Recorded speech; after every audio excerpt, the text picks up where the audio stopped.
Tech leaders are visiting the White House today to showcase new actions to try to manage artificial intelligence risks. The Biden administration has secured some voluntary commitments from 7 top AI firms to build safeguards into their development of the technology. Some of these companies include Amazon, Google, Meta, and Microsoft. The president says addressing AI risks is a serious responsibility that has to be done right. These commitments are real and they're concrete. They're going to help industry fulfill its fundamental obligation to Americans to develop safe, secure, and trustworthy technologies that benefit society and uphold our values and our shared values. Well, joining us now is CBS News senior White House and political correspondent Ed O'Keefe. Ed, first of all, just walk us through exactly what these firms are committed to doing.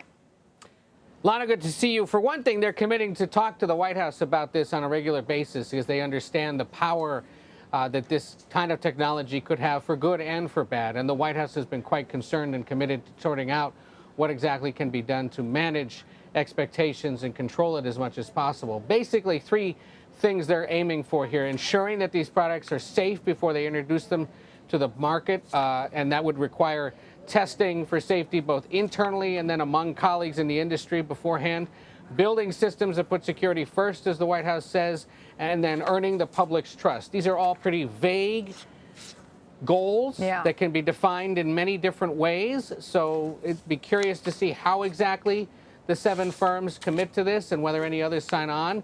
But it's part of an ongoing conversation that's been underway here at the White House since they took office, but especially this year as we've seen the emergence of ChatGPT and other technologies that have essentially allowed AI to flourish, and for conversations to begin across industries about how exactly it can be used. And these vague goals are also being made voluntarily. So tell us what the Biden administration is doing to try and ensure that they're actually enforced. We have heard this song and dance before about tech companies trying to police themselves.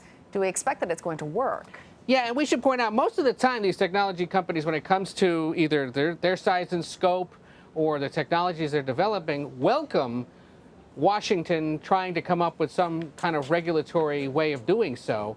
But by getting involved now and committing to be adopting these goals voluntarily, in essence, they're trying to score some brownie points with federal regulators and with Congress as they continue to sort out how exactly to regulate this technology. The president is expected to sign some kind of an executive order regarding more of the national security threats of this in the coming weeks.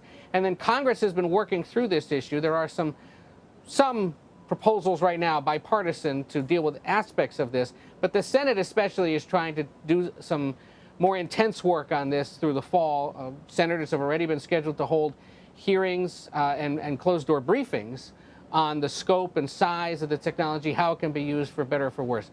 Watch, for example, what, if anything, might emerge in the coming weeks regarding how to avoid scams, consumer safety scams that can develop from this, and, of course, the emerging national security threat if this technology gets into the wrong hands or if other countries start using the technology for nefarious reasons. What the White House is announcing today with these 7 companies comes as the G7, the United Nations, the European Union, are all working on different aspects of how to regulate this, how to ensure it's used safely and responsibly, not for military or other violent purposes.